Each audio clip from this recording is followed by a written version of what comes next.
Hi friends, இன்றைக்கி பார்த்தீங்கன்னா இந்த பணியாரம்னால யாருக்கு தான் பிடிக்காது. இந்த மாதிரி பணியாரத்துக்கு இப்படி ஒரு சாம்பார் வச்சு சாப்பிட்டு பாருங்கள். எத்தனை இடசல் பணியாரம் எடுத்தாலும் பத்தாது. அந்த மாதிரி இருக்கும் இந்த சாம்பார், கடலை மாவு சாம்பார். இது எங்கள் ஊர் ஸ்பெஷல். எப்படி செய்யலான்னு பார்க்கலாம். அருமையான இந்த பணியாரத்துக்கு இந்த மாதிரி சாம்பார் ஒரு 2 ஸ்பூன் கடலை மாவு இருந்தாலே போதும், சூப்பராக செஞ்சிடலாம். இந்த ரோட்டு கடை, அந்த பாட்டி கடையெல்லாம் பார்த்திங்கன்னா இந்த மாதிரி தான் இருக்கும். வாங்க எப்படி செய்யலான்னு பார்க்கலாம். இப்போ வந்து ஒரு சுடு தண்ணி வச்சுக்கோங்க. அதில் ஒரு 3 தக்காளி போட்டு நல்லா வேக வச்சு எடுத்துக்கணும். ஏன்னா அந்த தோல் வந்து எடுக்கணும். 1, 2 இருந்தால் பரவாயில்ல, முழுசாக அந்த தோல் இருக்கக்கூடாது. அதனால் இந்த வேக வச்சு போடும்போது பார்த்திங்கன்னா அந்த தக்காளி வாசனை வேறு மாதிரி இருக்கும். வதக்கி விட்டோ இல்லை அரைச்சி விட்டோ போட்டிங்கன்னா அது ஒரு மாதிரி இருக்கும். இது வந்து வேக வச்சு இந்த தோல் எடுத்துடணும். இது தனியாக எடுத்து மச்சி வச்சுக்கலாம் தோல் எடுத்துகிட்டு. இப்போ ஒரு கடாய் வச்சுட்டு அதில் எண்ணெய் கொஞ்சம் ஊற்றிட்டு கொஞ்சம் கடுகு உளுத்தம் பருப்பு போட்டிருக்கேன். போட்டு ஒரே ஒரு பெரிய வெங்காயம் போட்டு கொஞ்சம் வதக்கிக்குங்க. கொஞ்சம் நேரம் வதக்கினா போதும். கொஞ்சம் கருவேப்பிலை, ஒரு துண்டு இஞ்சி எடுத்துக்கணும். இஞ்சி வந்து அப்படியே தட்டி போடணும். இந்த இஞ்சி பூண்டு போடக்கூடாது, இஞ்சி மட்டும்தான் போடணும். தட்டி போட்டிங்கனாலே போதும், டேஸ்ட் சூப்பராக இருக்கும். இப்போ பாருங்கள், அந்த சுட தண்ணியிலேருந்து எடுத்து அந்த தக்காளி ஆறிடுச்சு. இப்போது இது வந்து நல்லா மசிச்சிக்கணும். மசிச்சு இருந்துச்சுன்னா அதை போட்டு நல்லா மசிச்சு எடுத்து வச்சுக்கோங்க. நான் அப்படி தான் மசிச்சு எடுத்து வச்சுக்கிட்டேன். இப்போ 2 பச்சை மிளகா, கொஞ்சமாக மஞ்சத்தூள், அப்புறம் காரத்துக்கேட்ட மிளகாத்தூள். ஏற்கனவே 2 பச்சை மிளகா போட்டிருக்கோம். இன்னும் கொஞ்சம் மிளகாத்தூள் போட்டுக்கிட்டிங்கன்னா போதுமானதாக இருக்கும். ஒரு 1/2 ஸ்பூன் மல்லித்தூள், ஒரு 1/2 ஸ்பூன் வந்து கறி மசாலா, இதெல்லாம் போட்டு நல்லா வதக்கி வச்சுருங்க. அப்புறம் பார்த்திங்கன்னா இந்த மசிச்சு வச்சுருக்கிற அந்த தக்காளியும் அதிலே போட்டு நல்லா பச்சை வாசனை போகிற வரைக்கும் வதங்கட்டும். ஏன்னா வந்து இது கடலை மாவு போட்டதுமே நம்ம கொஞ்சம் நேரத்தில் கொதிச்சதுமே இறக்க போகிறோம். இந்த பச்சை தக்காளி போட்டு நம்ம வதக்கிறதுனால அந்த பச்சை வாசனை போகிற வரைக்கும் கொஞ்சம் வேகணும். அதனால் கொஞ்சம் கொதிச்சதுமே நம்ம இப்போ ஒரு 2 ஸ்பூன் வந்து இப்போ தேவையான அளவு உப்பு போட்டாச்சு. இப்போ 2 ஸ்பூன் வந்து கடலை மாவு எடுத்திருக்கேன். அதை நல்லா தண்ணி ஊற்றி கலக்கி இதில் வந்து ஊற்றிக்கலாம். ஏன்னா கடலை மாவு போடும்போது பார்த்திங்கன்னா சாம்பார் நல்லா கெட்டியாக ஆகிட்டே இருக்கும். நம்ம எவ்வளோ வேணுமோ அந்த அளவுக்கு இந்த குவான்டிட்டியை அதிகப்படுத்திக்கலாம். ஒரு 4-5 தக்காளி போட்டிங்கன்னா, ஒரு 2 கரண்டி கடலை மாவு போட்டிங்கன்னா எவ்வளோ சாம்பார் வேணாலும் வரும். அவ்வளோ டேஸ்ட்டு சூப்பராக இருக்கும்.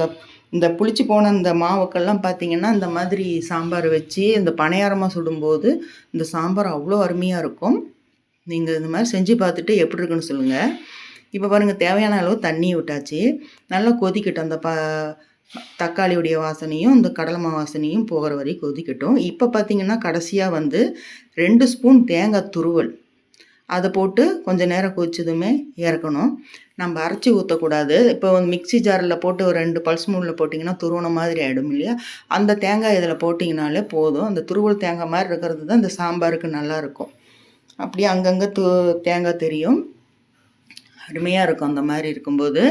இப்போ பாருங்கள், நல்லா கொதிச்சிடுச்சு. நல்லா வாசனையும் நல்லா பச்சை வாசனையெல்லாம் போயிடுச்சு.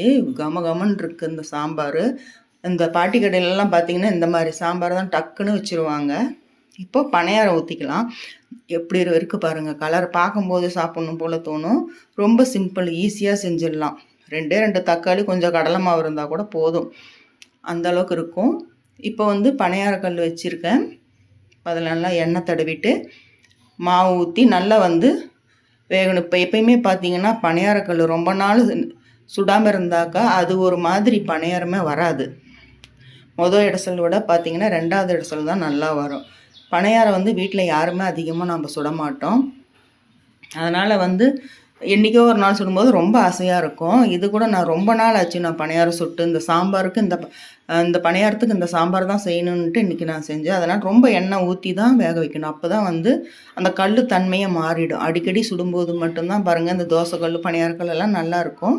இப்போ நான் அந்த மாதிரி எண்ணெய் நிறையா விட்டு அதுக்கப்புறம் தான் வந்துச்சு பணியாரம். மொதல் இடசல் வந்து கொஞ்சம் இதாக போயிடுச்சு. 2வது இடசல் நல்லா சூப்பராக வந்துச்சு. நம்ம சுட்டுக்கிட்டே இருந்தால் தான் நல்லாயிருக்கும் பணியாரம். இப்போ பாருங்கள், நல்லா செவன்னு இருந்தது. அது நீங்கள் இந்த பணியாரம் சுடும்போது மாவு அரைக்கிற விதம் கொஞ்சம் இருக்குது. பணியாரத்துக்கு மாவு ஆட்டுறீங்கன்னா கொஞ்சம் பச்சரிசி போட்டிங்கன்னா பணியாரம் வந்து சூப்பராக வரும். இப்போ எனக்கு மொதல் இடசல் வந்து கொஞ்சம் இதாக இருந்தது. ஏன்னா இப்போ 2வது இடசல் போடும்போது அது நல்லா வந்துச்சு. நம்ம முன்னெல்லாம் வந்து இந்த சின்னதாக கம்பி கொடுப்பாங்க. இப்போ வந்து மொத்தமாக கம்பி விற்றதுனால என்னால் அது வந்து எடுக்க முடியல. அதனால் நான் கத்தி விட்டு தான் இந்த பணியாரக்கல் எடுத்து அதை காயம் ஆகாமல் எடுக்கணும். இல்லைன்னா வந்து பணியாரக்கல் காயம் ஆயிடுச்சுன்னா அப்புறம் அதுவும் கொஞ்சம் இதாக இருக்கும். இப்போ இந்த கம்பி பார்த்தீங்கன்னா ரொம்ப மொத்தமாக இருந்துச்சுன்ட்டு நான் கத்தி வச்சு தான் வந்து சுற்றிலும் எடுத்து விட்டு எடுத்தேன். பார்த்தீங்கன்னா ஈஸியாக வந்துருச்சு. ரொம்ப அதிக தீய வச்சிடாதீங்க, பணியாரம்லாம் கருத்துடும். தீ கம்மியாக வச்சு இந்த மாதிரி செவக்க எடுத்திங்கன்னா தான் பணியாரம் சாப்பிட்றதுக்கு ரொம்ப நல்லாயிருக்கும்.